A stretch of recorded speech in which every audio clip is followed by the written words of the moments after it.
Assalamualaikum warahmatullahi wabarakatuh. Iwan Filah. Pada video kali ini kita akan mendengarkan secara langsung paparan atau komentar dari para jurnalis Tempo mengenai kemenangan dari Pramono Anung dan juga Rano Karno.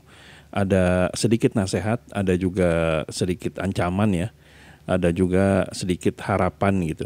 Nah, jadi semuanya tergabung dari menjadi satu dan ya sangat menarik dan ya cukup sangat perlu didengarkan oleh pemenang di Pilgub Jakarta. Nah, bagaimana pesannya tersebut? Mari kita simak videonya berikut ini. Terakhir, Pram, sikap Tempo sendiri terhadap dinamika Pilkada Jakarta ini seperti apa, Pram?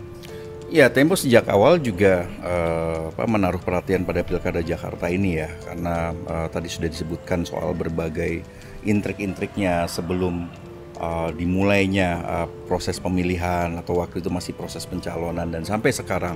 Nah, kita melihat kemenangan Pram dan Rano ini sekaligus juga menunjukkan kekalahan dari Jokowi maupun Prabowo, ya kan, yang tentu saja sangat membuat lo gembira, ya kan, ya nggak, betul nggak? Nah, kita melihat ya, Jawa ini kan semuanya dikuasai, pada level provinsi. Hanya Jakarta yang tidak dikuasai, dan sinilah kalau Tempo menyebutkan bahwa dalam sikapnya di Jakarta demokrasi telah kembali, ya kan, orang punya kemuakan terhadap calon yang didukung oleh penguasa dan segala macamnya. Hanya saja kita juga tidak perlu berharap terlalu banyak lah. Kenapa? Karena bagaimanapun ini ada juga juragan-juragan partai yang masih berada di belakang para calon dan juga termasuk di belakang Pramono Anung dan Rano Karno, ya kan. Dan kalau Pram dan Rano akan tetap nurut pada kemauan juragan partai, ya sudah, kita tidak bisa mengharapkan apapun. Dan jangan lupa, angka partisipasi di Jakarta itu pada Pilkada Jakarta itu sangat jelek ya.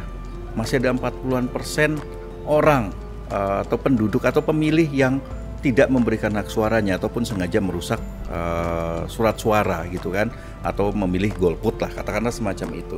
Nah, ini artinya tingkat legitimasinya belum tentu tinggi dari Pram dan Rano. Nah, ini yang kemudian harus dijawab oleh Pram dan Rano dalam program kedepannya gitu ya. Dan mereka tentu saja juga harus bisa lepas dari juragan partai dan tidak membebek pada penguasa yang lebih tinggi. Ya, itulah tadi statement dari jurnalis Tempo ya, di mana mereka tentu berharap banyak dengan kepemimpinan dari Pramono Rano ini itu bisa menjawab segala harapan dari masyarakat, dan tentunya kemenangan mereka ini juga menjadi bukti bahwa endorsan Jokowi dan juga Prabowo itu tidak berlaku untuk masyarakat Jakarta ya.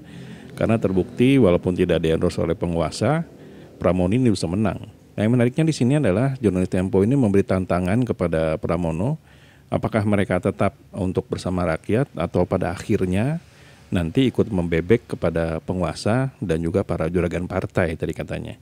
Jadi sangat menarik untuk ditunggu bagaimana kiprah dari gubernur baru Jakarta kita, apakah sesuai dengan harapan atau sama saja dengan yang lama gitu.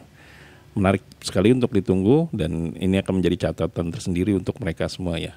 Jadi sampai di sini dulu ADM Project. Bila memang kami ada salah kata, kami mohon maaf. Wabillahi taufiq walhidayah. Wassalamualaikum warahmatullahi wabarakatuh.